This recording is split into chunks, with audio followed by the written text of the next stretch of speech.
할렐루야. 어, 너무 감동받았어요. 기도받으면서.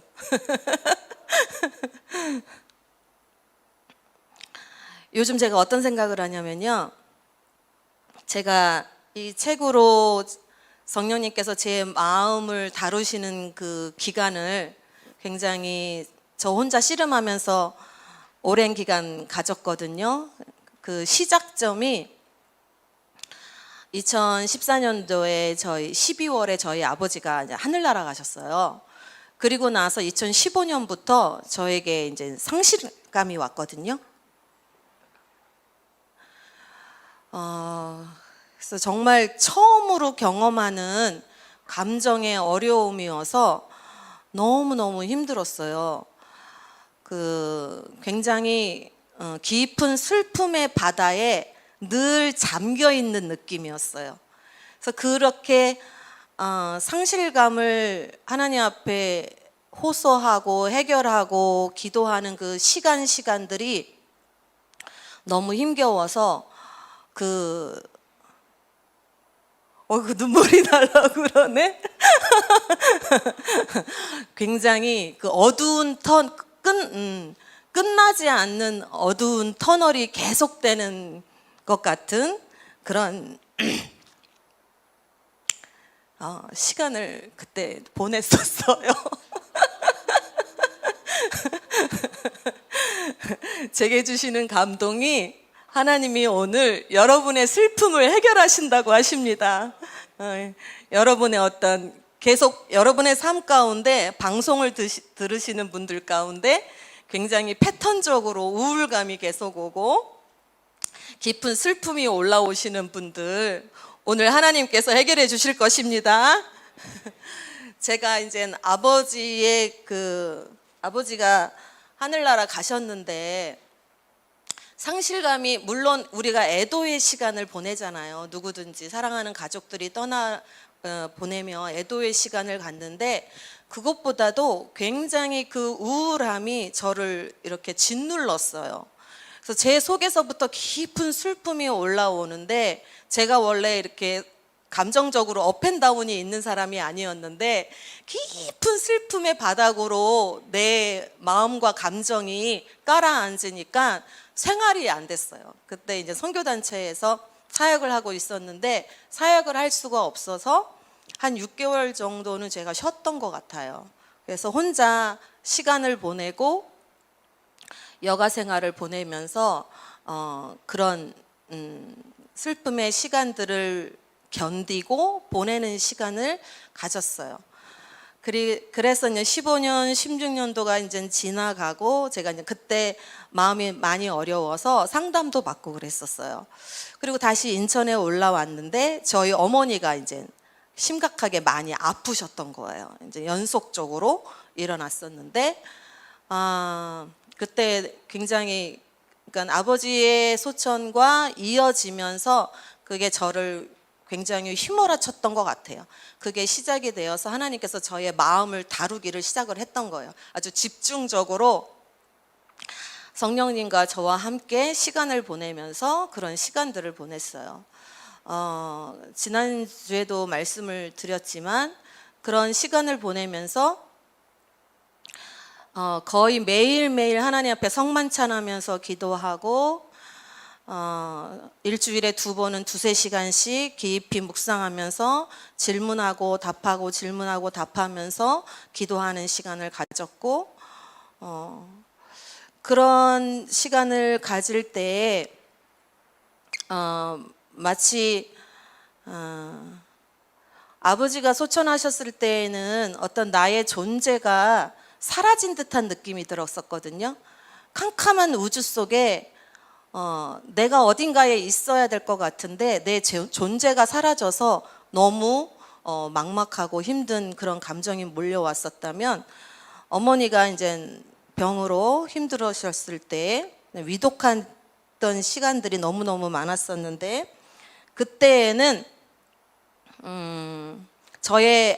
제 마음 깊은 곳에 가라앉아 있었던 온갖 쓰레기와 찌꺼기들이 수면 위로 다 올라오는 것 같았어요. 모든 두려움, 분노서부터 시작해가지고 그런 것들이 다 올라왔었어요. 그래서 근데 그때는 이제 기도하다가 지쳐서 잔 적도 있었고 방바닥에 엎드려서 울며 불며 기도한 적도 있었고 하나님, 제가 지난주에 말씀드렸던 것처럼 이 마음을 치료하는 이 기도에서 가장 중요한 거는 하나님의 주권을 인정하는 것이고 하나님을 추구하는 거라고 말씀을 드렸잖아요. 그런데 계속 그렇게 할 수 있도록 성령님께서 도와주셨고 그런 시간을 보내고 나서 지금 제가 여러분에게 이런 마음을 치유하는 이 기도에 대해서 나눌 수 있다는 게 오늘 잠깐 저를 기도해 주시는데 그때가 이렇게 필름처럼 지나가는다는 그런 말들 하잖아요. 그래서 다 지나가는 거예요. 그때 내가 어떻게 했었지 그런 것들이 지나가더라고요. 그래서 요즘 너무 감사해요. 이렇게 제가 저를 통해서 저에게 행하신 하나님의 일을 또한 여러분들에게 나눌 수 있다는 게 너무나 큰 은혜고 정말 하나님께 감사와 영광을 올려드리고 오늘 특별히 깊은 슬픔 가운데 반복적으로 일어나는 우울감으로 인하여서 많이 힘들고 정서적인 어려움과 불안으로 힘들어하시는 분들 안에 모든 치유와 회복과 자유가 풀어지게 될 것을 예수님의 이름으로 선포합니다. 그렇게 될 것입니다. 축복합니다. 제가 잠깐 기도할게요. 사랑해 주님 감사합니다. 너무나 좋으신 하나님 아버지, 우리를 사랑하시고 언제나 우리들의 마음을 주목하시는 주님, 오늘도 우리들의 마음 중심을 주님 앞에 내어드리고 성령의 인도함을 받으며 우리가 한 걸음 한 걸음 나아가기를 원합니다. 성령님 더 임하여 주시고 각 사람에게 지혜와 계시의 영으로 임하여 주시어서 우리의 마음의 눈이 열려지고 하나님께 더 가까이 나아가는 시간이 될 수 있도록 주님 축복하여 주시옵소서. 우리의 가정과 우리의 기업과 우리의 모든 미래의 일들을 주님 앞에 올려드립니다. 오늘 이루어지는 그런 모든 하나님의 행하심을 통하여서 우리의 가정이 새로워지게 될 것이며 일터가 새로워지게 될 것이며 우리들의 미래가 새로워질 것을 선포하고 축복합니다. 성령님 일하여 주시옵소서. 모든 것 주님을 의지하고 예수님의 이름으로 기도합니다. 아멘. 오늘은 상한 마음을 치유하는 기도 두 번째 시간, 주님, 제목을 한번 읽어보겠습니다. 시작. 주님, 가게에 흐르는 죄와 추잡한 혼들과의 묶임이 있습니까? 아멘.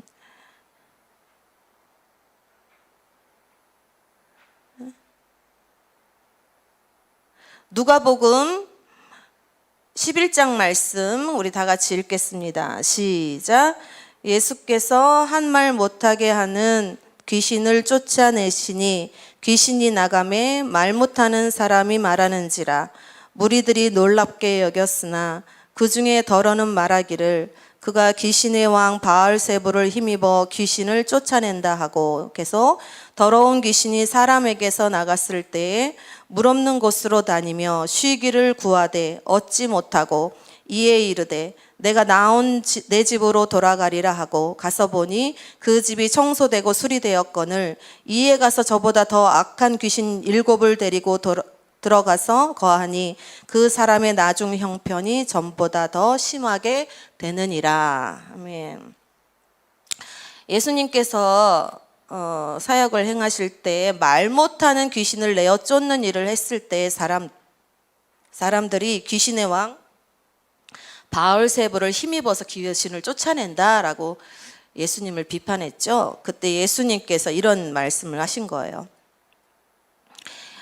더러운 귀신이 사람에게서 나갔다가 물이 없는 곳을 찾아서 다녔대요. 쉴 곳을 찾아 다녔는데 얻지 못해서 나왔던 그 집으로 다시 돌아가 보니 그 집이 청소는 되었고 수리는 되었는데 주인이 없는 거예요. 그래서 그 악한 귀신이 나왔던 그 집으로 다시 들어갔는데 이전보다 더 나중 형편이 더 심각하게 되었죠. 7 귀신이 들어감으로 말미암아서 그 사람의 형편이 이전보다 더 나빠졌어요. 예수님을 믿는 사람들은 우리의 영은 주와 합하였고 한 영이 되었기 때문에 우리들의 영은 사단이 건드릴 수가 없어요. 하지만 혼의 영역, 우리들의 마음 안에는 여러 가지 우리의 삶 가운데 일어나는 상처로 인해서, 우리의 경험으로 인해서, 불의한 일들을 통하여서 우리의 마음이 상처를 받죠. 또는 우리의 마음 안에 회개하지 않은 죄가 있다든지, 가계에서부터 흘러내려오는 죄가 있다든지, 아니면 사단의 속임수가 있다든지, 또는 예기치 못하는 불의한 아주 굉장히 충격적인 일을 만났든지 간에 그 일로 인하여서 그 마음의 혼의 영역에 귀신이 집을 지을 수가 있다. 그렇게 말씀하고 있어요. 우리가 앞으로 다룰 치유 기도에 관한 그 주제들 지난주에도 말씀을 드렸지만 그 첫 번째로 오늘이 3, 4대로 흐르는 가계의 죄와 저주를 끊어낼 거고, 추잡한 혼들을 확인해내고 묶임을 풀어내는 기도를 할 거예요. 그래서 다음 주에는 부정적인 기대와 내적인 맹세를 푸는 기도를 할 거고, 5번째에는 예수님을 우리들의 마음의 기억들로 초청해서 우리들의 마음을 치유받는 충격적인 영상이 예수님과 함께하는 영상으로 바꿔놓는 시간을 갖게 될 거예요. 그리고 예수 그리스도의 이름으로 귀신을 쫓아놨고 자유함을 누리게 됩니다. 7번째, 그리스도 안에 있는 생명의 성령의 법으로 죄의 속박으로부터 벗어나게 되죠. 이런 과정들을 우리가 쭉 밟을 텐데 그림으로 좀 설명을 하면 이런 형태라고 좀 정리를 할 수가 있어요. 그래서 가장 땅 밑에 집이 세워지는데 땅 밑에 큰 기둥이 있는데 이게 그냥 가게에 흐르는 죄와 저주들이라고 할 수 있죠. 그리고 그 땅 집안이 추잡한 혼의 묶임들. 그래서 이제 집이 만들어지는 거잖아요. 그래서 벽 양쪽에 부정적인 기대들, 내 미래에 대해서 안 좋은 일이, 불길한 일들이 일어날 것이라고 자꾸 예상하고 추측하는 것들을 말해요. 내적인 맹세, 우리들이 돌같이 굳은 마음들로 인해서 우리가 마음에 이렇게 할 거야, 이렇게 하지 않을 거야 라고 맹세한 내용들을 말해요. 그리고 지붕이 이제 덮어지게 되는데 그 지붕에 위에 덮을 때 아랫부분에는 자기의와 자기 노력, 그래서 내 힘으로 어떤 내 마음에 있는 그런 문제들을 내 힘으로 해결해 보려고 애쓰고 수고하고 노력하는 자기의를 말해요. 그리고 이제 위로 덮어지는 게 우리가 과거에 경험했던 충격적인 사건으로 인하여서 만들어진 영상들, 기억들, 우리들의 뇌에서 기억하고 있는 그런 충격적인 영상들이라고 할 수가 있어요. 그래서 우리가 하나씩 파쇄하고 끊어내서 이 귀신의 집을 완전히 무너뜨릴 거예요. 할렐루야. 네.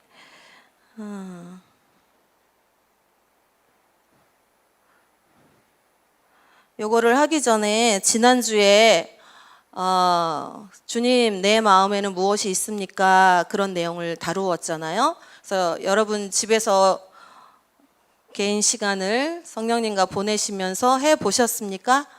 해보셨으리라 믿고요. 해보신 분 한번 손들어 보시겠어요? 감사합니다. 좋습니다. 제가 북스터디 하면서 해봤는데 오늘 오전에 북스터디 하면서 너무 좋았어요. 오늘 같은 내용을 가계의 저주에 대해서 오늘 다루었는데 너무 좋았어요. 그래서 여러분이 이 마음의 치유를 위한 기도는 처음부터 끝까지 성령님께 여쭤보는 거라고 그랬어요. 그래서 우리들의 마음을 가장 잘 아시는 분은 성령님밖에 없어요. 그래서 성령님께 물어보는 거예요. 주님, 내 마음에 무엇이 있습니까? 기도하고 내 마음속에 있는 부정적인 그러한 모든 요소들, 문제들을 좀 그룹으로 나눠보는 거죠. 그래서 제가 좀 예시되는 부분들을 좀 몇 가지 좀 여러분에게 나눠드릴게요. 지난주에 그 견본으로 나눠드린 것 중에 우리 가운데 두려움으로 인하여서 힘드신 분이 있을 수 있죠. 마음의 가장 강력한 부분이 문제가 두려움이다. 그래서 사람의 의견이 나의 행동을 좌우하고 결정하게 되는데 저 사람이 나를 어떻게 생각할까라는 것을 계속 생각하게 되고 사람의 눈치를 보고 말하지 못하죠. 사람에 대한 두려움이 없는 사람은 없지만 이 두려움을 계속적으로 먹이를 주면서 부추기는 게 뭐냐면 우리 안에 의심하는 마음이 있기 때문에 그래요. 의심하기 때문에, 신뢰하지 못하기 때문에 두려운 거죠. 우리가 의심하면 의심할수록 두려움이 점점 강해지고 커진다는 말이에요. 내가 하고 싶은 말이나 행동을 했을 때 내가 원치 않는 결과가 일어날 수 있다고 생각하기 때문에 우리가 의심하죠. 두려움이 있을 경우에는 권위자에 대한 두려움이나 사람을 두려워하게 돼요. 남자를 두려워하거나 여자를 두려워하거나 권위자를 두려워하거나 또는 질병을 두려워해요. 암을 두려워하고 또 과거의 경험 때문에 불신앙을 낳게 하고 거짓 책임감을 갖게 돼요. 걱정, 근심, 염려가 생기고 또 조급한 마음이 생기죠. 하나님의 뜻일까 하는 의심이 계속적으로 있다 보니까 불안하잖아요. 그러니까 내 힘으로 자꾸 해결하려고 조급하고 성급한 결단을 내리기가 쉬워요. 두 번째는 재정적인 압박이 계속적으로 느껴지시는 분. 돈이 있으나 없으나 항상 재정에 대한 압박감이 마음에 있는 거예요. 근데 이 재정적인 압박은 그 부추기는 게 뭐냐면 그 마음에 탐심이 있기 때문에 그래요.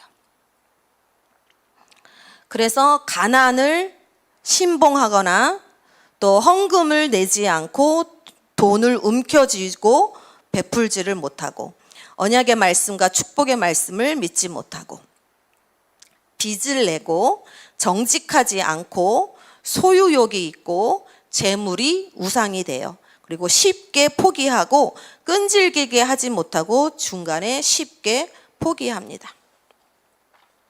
세 번째로 예로 들은 게 색욕이 있어요. 이게 가장 강력한 건데 이것을 부추기는 것은 정욕과 성적인 공상이에요.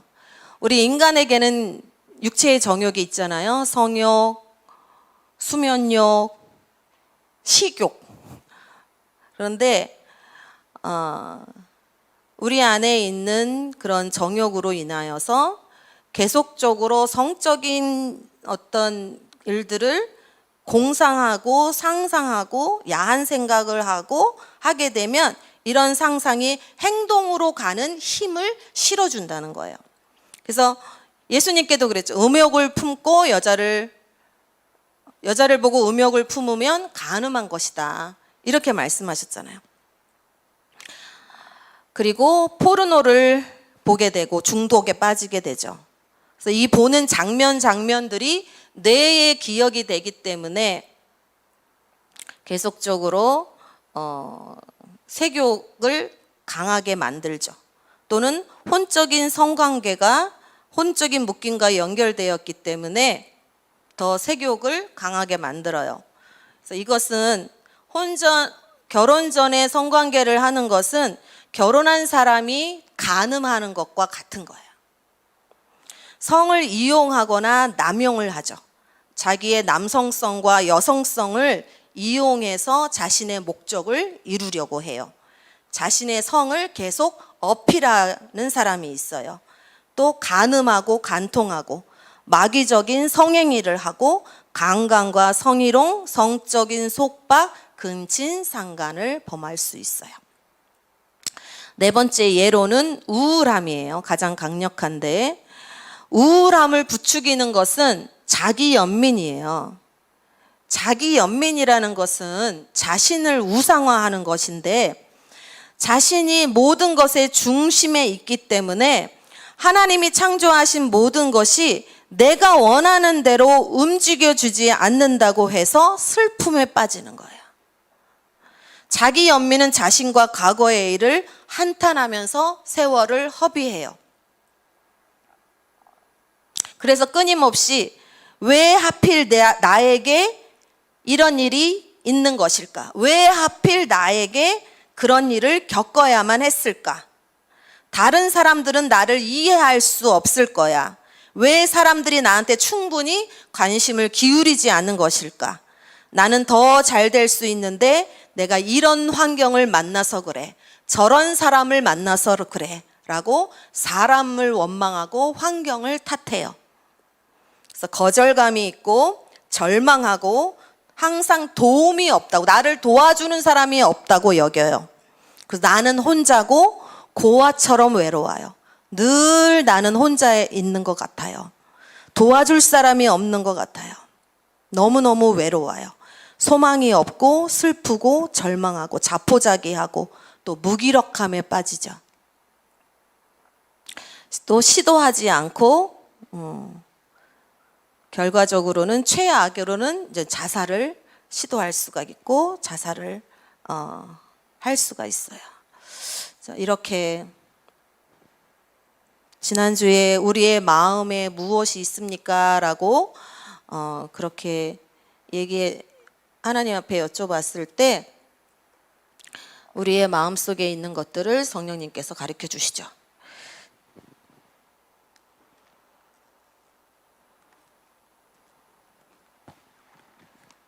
제가 다뤘던 것 중에 오늘 좀 저에 대한 걸 좀 나누고 싶었어요. 제가 첫 번째로 내 마음속에는 무엇이 들어있습니까? 라고 기도했더니 하나님이 내 마음속에 분노하고 올라왔어요. 이 분노가 가장 강력했어요. 근데 책을 읽다 보니까 판단하는 마음이 부추기는 거구나. 그걸 알게 됐죠. 보니까 계속 여러분이 이렇게 기도를 하고 성령의 음성을 듣고 한 단어를 적잖아요. 그럼 바로 성령님이 그 다음 단어를 알려주세요. 적으면 또 이어서 계속 뭐가 따라오는 것처럼 계속 말씀하세요. 그러면 적으세요. 이거 내 생각인가? 라는 그 생각을 내려놓고 그래서 순종하면서 적어 보시는 거예요. 이거는 여러분들이 꼭 해보셔야 되지, 제가 아무리 설명을 해도 여러분이 하지 않으시면 이 마음을 치유하는 이 기도는 여러분에게 효력을 발휘할 수가 없어요. 그래서 오늘 좀 예를 좀 여러분에게 말씀을 드리려고 해요. 그래서 제가 분노, 판단하는 마음을 적었더니 그 다음에 뭐가 나오냐면 단절, 앙심, 복수, 미움, 다른 사람의 잘못을 비판하며 이는 이로 눈은 눈으로 갚아주겠다고 생각한다. 마음 먹으며 화를 내고 마음이 모질고 굳어진다. 때로는 쏘아붙이는 말을 내뱉고 신경질적으로 말하고 사납게 짜증을 내고 무서운 표정을 짓는다. 이렇게 썼어요. 성령님이 가르쳐 주신 대로 쓴 거예요. 진짜 내 마음속에 이런 것이 있구나. 그래서 이제 그 다음번 질문이, 이제 이것을 한 다음에 두 번째 질문이, 그럼 주님, 분노에 대한, 이 분노와 판단하는 마음에 대한 부모와 조상의 탓인 것들이 있습니까? 이렇게 질문하는 거예요, 두 번째가. 그러면 성령님이 또 알려주시죠. 자, 가게에 흐르는 저주와 재의 에너지는 대를 이어서 아래로 내려 보냅니다. 당신 안에 흐르는 죄의 에너지와 거룩한 영의 흐름은 저와 여러분으로부터 시작된 것이 아니라는 거예요. 이미 조상으로부터 시작된 것이지 나에게서부터 출발한 것이 시작된 게 아니에요. 여러분 믿으시기를 바랍니다. 믿으시기를 바랍니다. 이런 분노, 판단하는 마음, 안 갚은 복수 나에게서 시작된 게 아니에요. 성경은 말씀하기를 저주는 3, 4대에 걸쳐서 내려갈 수 있다라고 말씀을 하셨죠. 그래서 출애굽기 20장 여러분 읽겠습니다. 시작.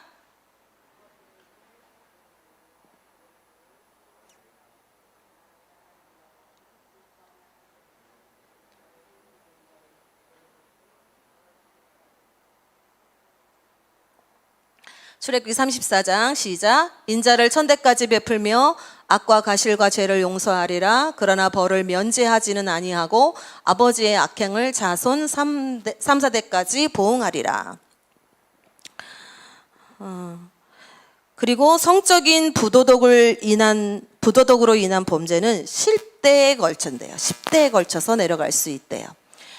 신명기 23장에 보면 사생자는 여호와의 총회에 들어오지 못하리니 10대에 이르기까지 여호와의 총회에 들어오지 못하리라. 이렇게 대를 거쳐서 우리에게 내려오는 죄의 에너지가 있다는 것이죠.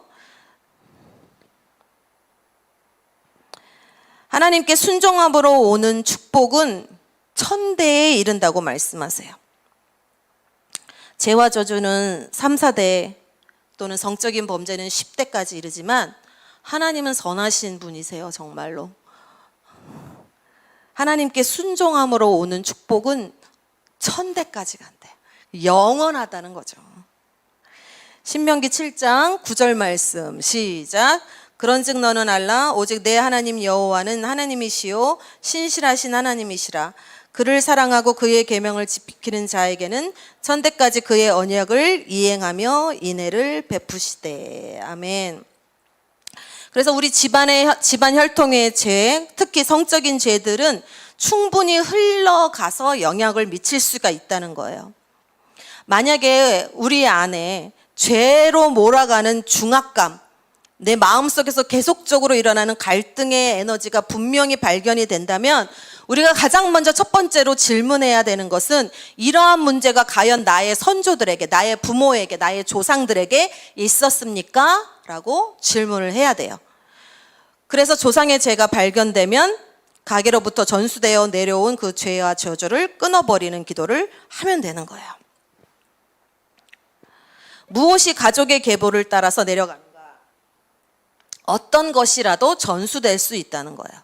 알코올 중독이나 각종 중독증, 육신의 질병과 문제들, 정신적이고 심리적인 문제들, 긍정적인 것들도 흘러내려가요. 죄를 물리치는 능력, 각양각색의 영적인 축복들, 기름 부으심과 은사들, 긍정적인 성향들도 대를 이어서 전수가 되죠.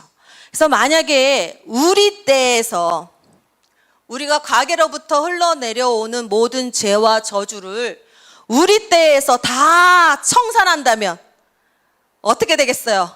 우리 앞으로 내려오는 그 모든 다음 세대는 축복만 있는 거예요. 1000대까지 영원한 하나님의 그 축복이 증가되고 배가 되고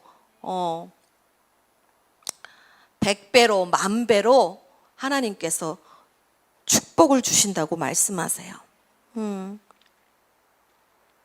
가게에 흐르는 저주는 문제를 만날 때마다 철저히 짚고 먼저 넘어가야 하는 과제예요. 그래서 저와 여러분의 삶 가운데 어떤 문제가 일어났을 때, 관계 속에서, 재정의 영역에서, 건강의 영역에서 문제가 일어났을 때 이것부터 먼저 짚고 넘어가는 거예요. 우리 부모와 죄로 말미암은 이러한 문제가 영향을 받은 것이 있습니까? 가게로부터 내려온 것이 있습니까? 성령님께 기도하는 거예요. 삶의 세대적인 죄와 저주가 역사하고 있음을 보여주는 징후들이 있어요. 첫 번째는 정서적인 쇠약, 심한 우울증, 자살 충동과 그 이력, 부자연스러운 죽음. 이런 것들이 여러분 형제 안에 또한 가족 안에 친척, 친지들 안에 이런 일이 있는가 살펴보시는 거예요. 반복적이거나 만성적인 질병들. 그 질병이 작은 것이든 큰 것이든 심하든 어떻든지 유전적인 질환들 포함해서 만성적인 거 있잖아요. 어떤 시즌이 되면 어떤 계절이 오면 또 찾아오고 또 찾아오는 것들. 그 관계의 파탄, 이혼하는 것들, 지속적인 재정적인 궁핍, 영적인 침체, 영적인 죽음, 기도하기와 말씀 읽기가 어려워요. 강박적인 행동들, 중독들, 분노, 그냥 강박적인 거, 어떤 뭐 물건을 쌓아놔야 되고, 막 그런 강박적인 거, 뭘 계속 씻어야 되는 거, 막 이런 그런 강박적인 거, 뭐에 집착하고 막 강박적인 행동들, 그리고 다른 사람들로부터 거절당하는 거예요. 그리고 자기 혐오, 비정상적이거나 폭력적인 죽음. 이게 내 주변에 있는지 내 안에 있는지 살펴보시는 거죠. 성경에서 기록된 부모의 죄가 자식들에게 대물림된 예가 있어요. 시간이 많이 가가지고 뭐 이렇게 많이 갔죠? 여러분이 다 아시는 내용이에요. 아브라함은 그 사례가 너무 아리따워서 누이라고 속였잖아요. 근데 이삭도 속였잖아요. 여러분 다 아시는 내용이죠? 그리고 다윗은요, 밧세바를 간음했고 그 남편을 우리아를 최전방으로 내보내서 죽게 만들었어요. 그로 말미암아서 그 죄가 아들 때에 넘어가서 그 다윗의 장자였던 암논이 그 누이 다말을 겁탈을 하죠. 그래서 그 다말의 오빠인 압살롬이 암논을 죽여요. 그래서 나라를 떠나게 되는데 한 7년 후에 돌아와서 다윗을 만나려 했지만 다윗이 만나주지를 않아요. 그래서 결국 반역을 저질렀고 이 압살롬이 자신이 왕위 계승을 했다는 것을 입증하기 위해서 대낮에 다윗의 그 첩들을 이렇게 강간하죠. 이렇게 관계를 하죠. 그래서 자신이 다윗의 왕위를 계승 자다라고 입증하려고 했어요. 근데 그 사람은 결국 마지막 전투에서 그 머리카락이 상수리 나무에 걸려서 죽임을 당해요. 그러한 일들이 이제 죄가 부모의 세대 조상에게 있었던 그 죄가 자녀에게 그대로 어떤 거짓말한 거, 살인한 거, 간음한 거, 특별히 성적인 것은 10대까지 간다고 했기 때문에 그러한 죄들이 이어지게 된 거죠. 근데 너무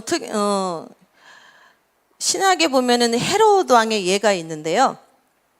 헤롯 왕이 태어났을 때, 그 예수님이 태어났던 그 당시에 그 헤롯 왕이 2살 이하의 아이들을 다 죽였잖아요. 그래서 이 사람은 70세에 악질로 죽어요. 근데 그 다음 때를 이은 헤롯 대왕 2세가 헤롯 안디바인데 이복 동생인 헤롯 빌립의 아내 헤로디아를 빼앗아서 자기 아내로 만들어요. 그래서 자신의 부정함을 책망했던 세례 요한을 감옥에 갇히죠. 그랬더니 헤로디아의 딸이 살로메가 춤으로 매료시켜서 세례 요한의 목을 요구해서 세례 요한을 죽여요. 그리고 3대에 이루어서 헤롯 대왕의 3세인 헤롯 아그리빠 1세가 있어요. 이 사람은 야고보 사도를 칼로 죽여요. 그래서 이것들을 유대인들이 너무 좋아하니까 베드로도 죽이려고 감옥에 잡아 가뒀어요. 그래서 교만하고 살인자였던 이 헤롯 아그리빠 1세가 이 사람의 결말은 하나님의 천사가 친 벌레에게 먹혀서 죽임을 당해요.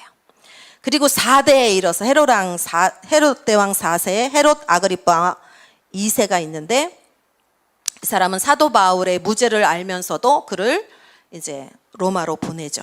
그래서 사도 바울이 로마에서 죽게 돼요.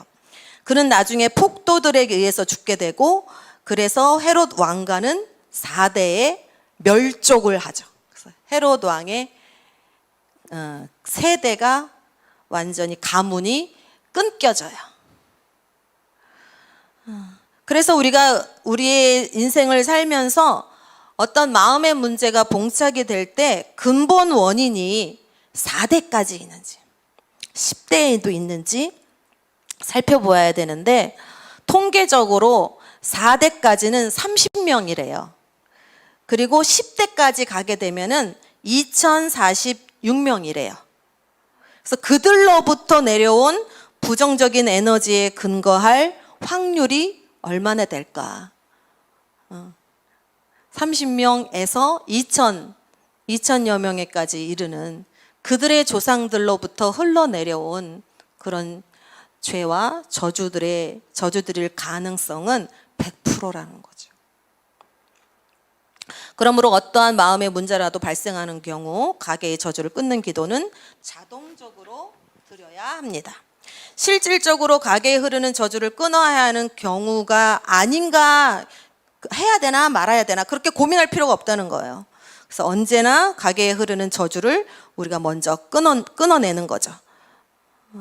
나중에 다른 치유 기도를 들어갈 때 부정적인 기도나 내적 맹세 그러한 마음의 문제들을 해결할 때에도 그것이 가정의 조성과 관련된 세대의 문제라면 반드시 다시 먼저 가게에 흐르는 죄와 저주를 끊는 기도를 먼저 하셔야만 합니다. 자, 그래서 가게에 흐르는 죄와 저주를 발견하고 부서뜨리기 위한 질문들이 있어요. 주님, 나의 마음의 문제인 어떤 것에 대해서 부모와 조상의 탓인 것들이 있습니까? 질문하는 거예요. 주님, 이러이러한 것들이, 이러한 문제나 특징이 우리 가게에 흐르고 있습니까? 그렇게 묻는 거예요. 부끄럽지만 제가 한 거를 또 나눌게요. 제가 이제 분노와 판단에 대해서 이제 하나님, 주님, 분노와 판단에 대해서 부모와 조상의 탓인 것들이 있습니까? 질문했어요. 질문도 다 이렇게 적어서 그리고 기다렸어요. 그랬더니 우리 엄마 아빠의 모습이 떠올랐어요. 우리 아버지는 늘 신경질적이고 혈기를 부리셨다. 나에게 따뜻한 말보다는 냉소적이고 야단치듯이 나를 몰아세우는 말을 많이 하셨다. 어둡고 매서운 눈초리로 쳐다보셨다. 교회는 다니지만 미치지는 말라고 하면서 한번 나의 뺨을 때렸다. 그는 강압적이었고 권위적이었다. 자기만 옳다고 늘 주장하셨고 다른 사람들의 말은 듣지 않으셨다. 엄마는 남을 비난하는 말을 많이 하셨다. 남을 욕하기도 하고 자신의 마음에 맞지 않으면 사정없이 험담을 하고 악담을 하셨다. 남을 비하하는 말이나 증오의 말을 하기도 하셨다. 저는 어렸을 때 굉장히 착한 아이예요. 순종적인 아이고 부모님한테 야단은 별로 이렇게 맞아보지 않고 문제를 일으켜보지 않았었어요. 그런데 아버지가 이제 제가 예수님을 처음 믿어서 저희 가족이 인가기도가 됐거든요. 제가 너무 교회에 미치니까 딱 한 번 저를 교회에 미치지 말랬지 하면서 그냥 때린 적이 있었어요. 그 기억이 떠오르더라고요. 그래서 제가 이제 우리 부모님으로부터 내려온 그런 분노와 그 판단하는 말들, 그 엄마 아버지의 그 표정, 신경질을 내시고 짜증을 내시고 악한 말을 악담을 하시면서 내뱉으시면서 지으셨던 엄마의 그 표정과 억양들, 아빠의 모습들, 이제 그런 것들이 이제 보여지게 된 거죠. 이렇게 여러분에게는 또 다를 수가 있어요. 보여주시는 대로, 떠올려 주시는 대로 여러분이 쓰세요. 그런 다음에 우리가 이제 기도를 하는 거예요. 기도는 회개와 용서와 축사와 축복의 기도 순서대로 우리가 해요. 저는 이게 이제 선교단체에서 그때 4R 기도를 배워서 하고 있었어요. 이 책을 접하기 이전부터 제가 하고 있었어요. 4R이라는 게 첫 번째가 R이잖아요. repent, 회개하는 거고, 두 번째가 receive, 용서를 받아들이는 거야. 하나님이 나를 용서했다는 것을 받아들이고, 세 번째는 rebuke, 꾸짖는 거예요. R-E-B-U-K-E. 꾸짖고 사단을 대적하고 내어 쫓는 거예요. 그리고 네 번째는 replace, 제 위치로 재배치시키는 거예요. 진리의 말씀으로 나의 올바른 정체성을 선포해주고 나 자신을 축복하는 거예요. 이게 4R 기도인데 제가 한국말로 회개, 용서, 축사, 축복 이렇게 써놨어요. 이 순서대로 우리가 기도하는 거예요. 간단해요. 성령의 인도함을 받으시면서 하나님 앞에 회개하는 거예요. 필요하다면 엄마, 아버지, 우리 조상을 대신해서 동일시 회개를 하는 거예요. 내가 대신해서 자녀들에게 그러한 죄와 저주들을 퍼부었던 것에 대하여서 엄마를 대신해서 아버지를 대신해서 하나님 앞에 회개하고 회개 기도로 먼저 나아갑니다. 그래서 한번 기도문을 한번 같이 읽어볼게요. 여러분에게 이 프린트물을 드렸어요. 프린트물을 보시면서 읽으면 되겠습니다. 시작. 나는 우리 조상과 나의 부모 그리고 나 자신 안에 흐르는 이러이러한 죄를 고백하고 회개합니다. 그리고 이러한 일들이 나에게 일어나게 허락했다는 이유로 내가 분노와 불평에 사로잡힌 것도 포함해서 모두 회개합니다. 두 번째, 이러한 죄로 인하여 나에게 어떠한 저주를 물려준 부모와 조상들을 용서하고 풀어주고 싶습니다. 구체적으로 지적해서 용서를 풀어내세요. 제가 하나님의 용서를 받아들이겠습니다. 이러한 죄에 가담해 왔던 저 자신도 용서합니다. 세 번째, 나 자신과 내 조상 사이에 주님의 십자가를 놓습니다. 내가 예수님의 이름으로 명하노니 이러이러한 죄와 그에 관련된 모든 저주는 예수님의 십자가에서 멈출지어다. 예수님의 이름으로 부모와 조상으로부터 흘러들어온 이러이러한 죄와 저주, 악령과 그 영향력들은 떠나갈지어다. 자유와 해방이 그리스도의 십자가를 통하여 풀어졌음을 선포합니다. 하나님이 창조하신 모습대로 어린아이에게 존재했던 모든 은총과 선물이 나에게로 흘러들어올 것을 예수님의 이름으로 선포합니다. 네 번째, 주님, 저를 하나님의 형상대로 창조하시고 신비롭고 놀랍게 지으심을 감사드립니다. 저를 향하여 보배로운 생각을 수없이 하시며 축복하시는 하나님을 찬양합니다. 저를 택하시고 왕같은 제사장으로 부르심을 감사드립니다. 성령님, 제가 주님의 아름다운 빛을 발하고 하나님의 선하심을 나타내며 살도록 인도하여 주옵소서. 아멘. 이런 순서대로 우리가 기도합니다. 여러분이 마음을 전적으로 성령님을 의뢰하면서 기도하게 되면 정말 회개가 깊어지고 모든 기도 순서를 성령님께서 인도해 가실 거예요. 근데 여러분이 이 기도를 할 때 그저 형식적으로나 머리로 해서는 절대로 안 돼요. 여러분 마음속에서 마음의 언어를 사용하셔서 하나님 앞에 진실함으로 기도하셔야 됩니다. 자, 그 다음에 추잡한 혼들을 확인해내고 묶임을 풀어내기예요. 불경건한 영혼의 묶임은 가계를 통해서 죄의 에너지를 전수해요. 영혼의 묶임이라는 말이 있어요. 이 말은 언약 관계를 통해서 가능하게 된 건데, 이 언약이라는 것은 언약과 영혼의 묶임은 우리들의 일상생활에서 일어나는 일들이에요. 언약은 어떻게 이루어지냐 하면 문서를 통해서 또는 우리의 말로 서로 이해관계 속에서 맺어지는 계약을 말해요. 그래서 우리의 관계 속에서 친밀한 관계, 부부관계가 친밀하죠. 부모와 자녀관계가 친밀하죠. 가까운 사이, 서로 믿고 맡기는 사이, 동반자, 절친한 사이, 남편과 아내, 부모와 자녀, 목회자와 성도, 선생과 제자, 고용주와 고용인, 성도 간의 관계를 다 포함해요. 그래서 하나님 또는 사람과의 언약 관계에는 생명과 에너지, 인생에 대한 관점들이 서로 교환돼요. 제 안에 있는 좋은 것들이 여러분에게 흘러가요. 이 공간 안에 지금 흘러가고 있어요. 제가 소리를 내어서 말을 할 때 흘러가요. 예배자들이 하나님을 경배하고 찬양할 때 그 생명이, 영광이 흘러가요. 또 여러분 안에 있는 것들이 또 흘러와요.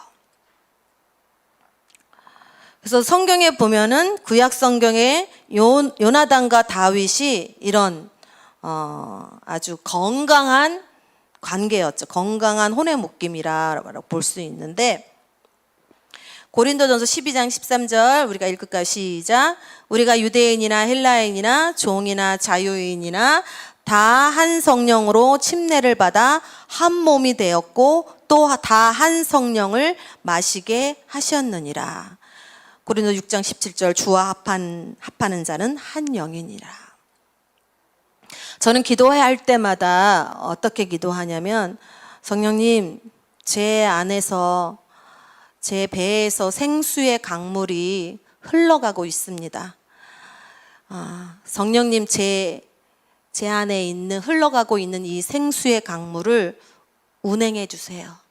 성령님, 저어주세요. 휘저어주세요. 그래서 제 마음 밑바닥에 가라앉아 있는 것이 무엇인지 올라오게 해주세요. 들추어 주세요. 그래서 성령님께서 내 마음 속에서 운행하고 움직이시고 흘러가실 수 있도록 그렇게 기도하고 기다리는 시간을 가져요. 만약에 우리 그 혼의 묶임이 건전한 것이면 서로가 가진 장점들을 나눔으로 삶이 풍성해지죠. 그래서 모든 종류의 영혼의 묶임은 그렇지만 불경건하게 변할 수 있기 때문에 죄의 에너지를 발산할 수가 있어요. 불결한 영혼의 묶임, 그것은 파트너 중에 한 사람이 도미네이트 한다, 매니플레이트 한다, 컨트롤 한다 이렇게 표현할 수가 있는데, 지배하고 억누르고 위압하고 교묘하게 조종하고 다루고 조작하고 컨트롤하고 억제하고 통제하게 돼요.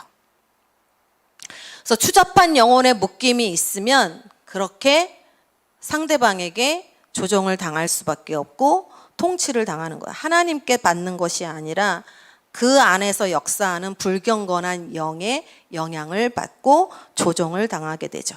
그래서 그 과정은 폭력과 두려움, 학대를 동반할 수가 있어요. 성경에서 성적인 교합을 하는 경우 두 사람이 합하여 한 몸이 된다고 그랬잖아요. 이 과정에서 영혼의 묶임이 발생하죠. 이거는 확실한 영혼의 묶임이에요. 이 원리는 정상적인 결혼 생활과 비정상적인 외도, 간음 등 모두를 망라하여서 동일하게 적용되죠. 고린도전서 6장 16절 창녀와 합하는 자는 그와 한 몸인 줄을 알지 못하느냐, 일러스되 둘이 한 육체가 된다 하셨나니 그랬어요. 결혼 생활에 있어서 남녀가 관계를 맺으면 삶과 에너지가 하나로 합쳐져요. 같은 방식으로 외도와 음란을 통해서도 합쳐지는 거죠. 그리고 그러한 접촉이 만약 창녀와 합해졌다면 문제가 굉장히 심각해지는 거예요.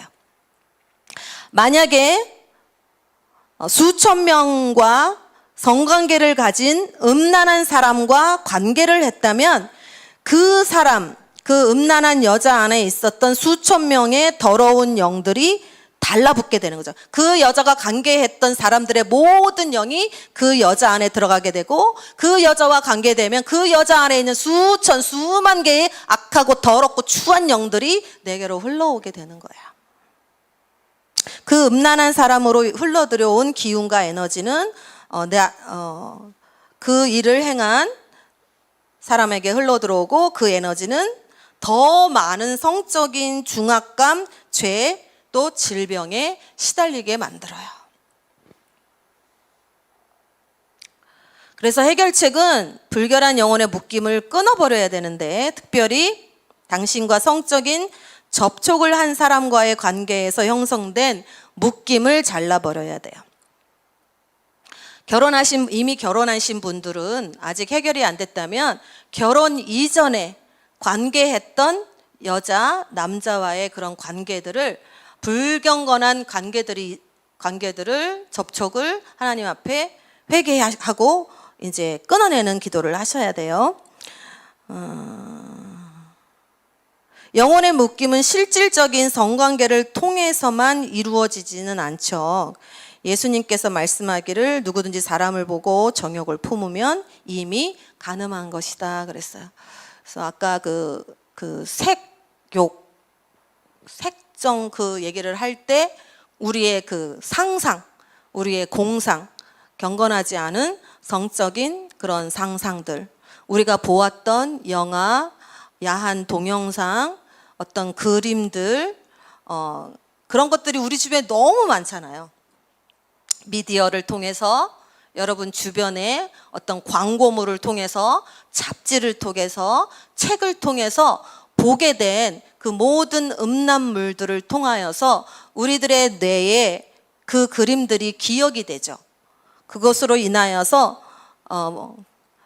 더러운 상상을 하게 되고 공상하게 되면 계속적으로 그런 정욕적인 색정에 빠지게 만들어 버리는 거야.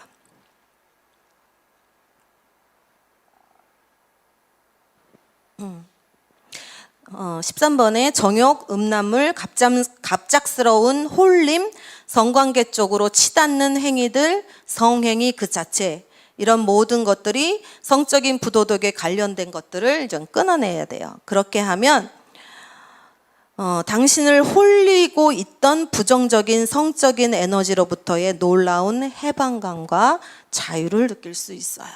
그래서 이런 색정에 사로잡히게 되면 늘 머릿속에서 그런 공상들을 할 수밖에 없어요. 근데 이런 것들이 혼적인 묶임이 가계로부터 흘러내려오는 저주와 연결이 돼 있어요. 그래서 우리 부모가 외도를 했거나 간음을 했거나 그랬을 경우에 그 자녀들에게 음란한 것이 흘러갈 수가 있고 그 음란한 성적인 것들의 영향을 주변에서 영향을 계속적으로 주게 되고 그것을 넘어지게 만드는 그러한 일들이 발생이 되는 거죠.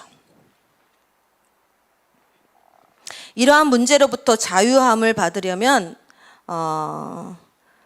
다음에 제시된 질문에 대답하면서 지금까지 색정적인 관계를 맺었던 모든 사람 내지는 추잡한 관계를 가져왔던 모든 사람의 이름을 주님께서 나에게 생각이 떠오르게 하시는 인도하심을 따라서 생각해내야 된다 그랬어요.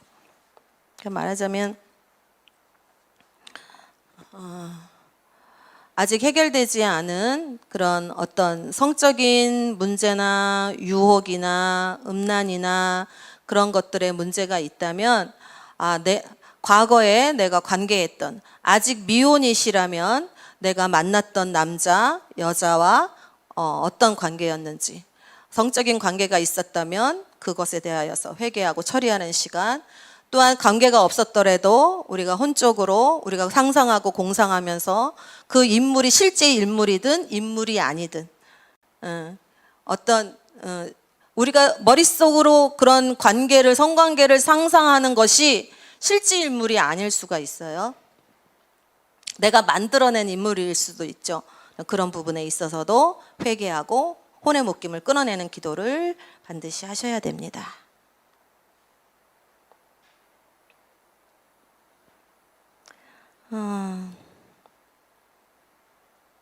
음란과 영혼의 묶임에 관한 그 헬라어 단어 연구를 보면 창녀와 관계, 비정상적인 정사, 음란서적이나 영화를 접할 때 발생하는 영혼의 묶임이 있죠. 이 음행이라는 단어를 썼는데 이 헬라어가 포르네이아인데 영어의 음란물 포르노가 이거에서 파생됐어요. 그래서 포르네이아는 모든 종류의 비정상적인 성행위를 말해요. 성적인 부도덕을 한 자, 헬라어로 호포르니온이라고 말하는데 이 단어는 현재 분사형이어서 이렇게 단어를 쓸 때 무슨 의미냐면 고의로 그러한 삶을 살도록 자기가 그러한 삶을 선택하는 사람을 말하는 거야. 의도적으로, 고의적으로 성을 탐닉하고 정기적으로 습관적으로 그런 행위를 저지르는 사람을 말해요. 바울은 다른 죄들은 외부적인 영향력을 미친다고 말했지만 성적인 부도덕은 인간 내부 중심에 있는 존재에 영향을 미친다고 그랬어요. 그러니까 남녀가 성관계를 통하여서 몸이 하나가 됨으로 말미암아서 남자와 여자 안에 있는 모든 혼에 있는 것들이 결합이 되고 교환이 되는 거잖아요. 그로 인하여서 우리의 마음 중심, 마음의 우리 혼의 영역에 굉장한 타격을 주게 되는 거예요. 그래서 다른 어떤 죄들은 우리가 바깥에서 일어나는 죄들이지만 성적인 부도덕한 죄는 우리의 몸을 더럽히고 우리의 몸에 죄를 짓는 행위인 거죠.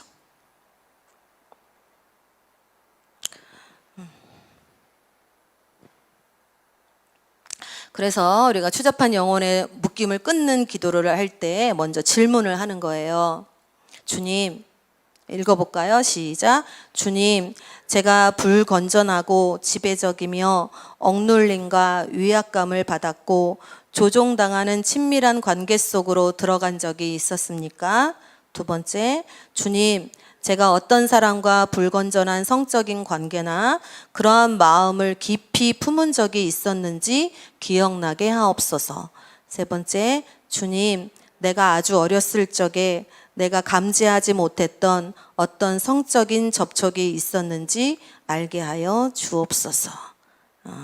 이렇게 성령님께 기도하고 적습니다.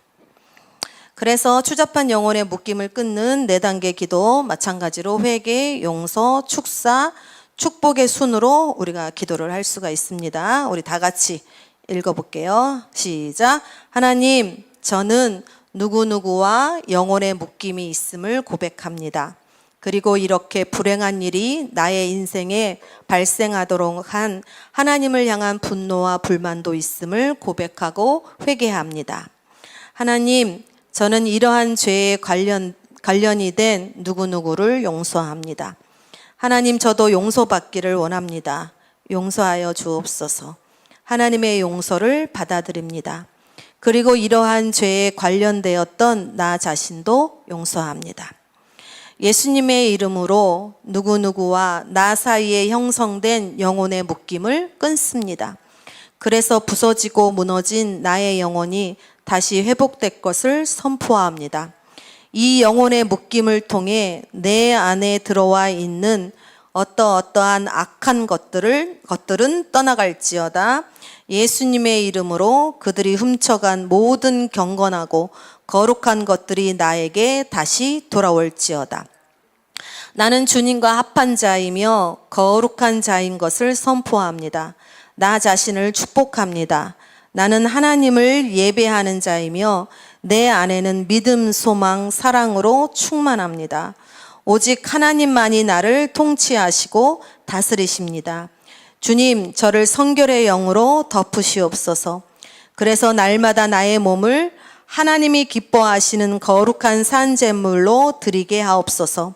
성령님, 나의 몸을 성전 삼아 주시고 나와 함께 하심을 감사드립니다. 예수님의 이름으로 이제 아름답고 거룩하신 주님과의 친밀한 교제가 시작되었음을 선포합니다. 아멘. 제가 분노와 판단에 대해서 영혼의 묶임이 있는가 하나님 앞에 질문을 했어요. 그랬더니 저의 삶에 큰 영향을 미치고 저를 조종당하는 그런 일이 있었다는 것을 제가 알게 됐어요. 영적인 지도자가 나를 판단하고 평가했다. 나의 잘못을 야단치고 비인격적인 언어를 사용했다. 너는 그것도 못하냐 하며 소리 지르고 화를 내셨다. 필요하지 않으면 냉정하게 잘라버렸다. 그의 권위와 위치로 나를 조종하려고 했다. 사랑의 마음 이면에 나를 이용하고 내 인생을 좌지우지하려 했다. 내 인생의 중요한 결정을 자신이 된다, 안 된다로 말하면서 참견했다. 권위적으로 집요하게 나를 설득하고 자신의 의견을 성사시키려고 강요하고 억압했다. 나를 설득하고 강요하는 말투로 내 마음을 불편하게 하고 힘들게 했다. 내가 원하는 것을 들어주기보다는 결국에는 그들의 생각과 방법을 따라주기를 강조하고 강요하며 말했다. 이렇게 썼어요.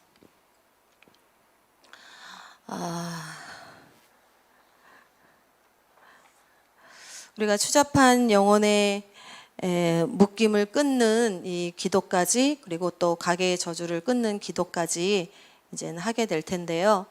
우리가 성령의 인도함을 받고 먼저 우리 안에 정직한 영을 달라고 하나님 앞에 기도하며 먼저 하나님 앞에 나아가는 시간을 좀 가졌으면 좋겠어요.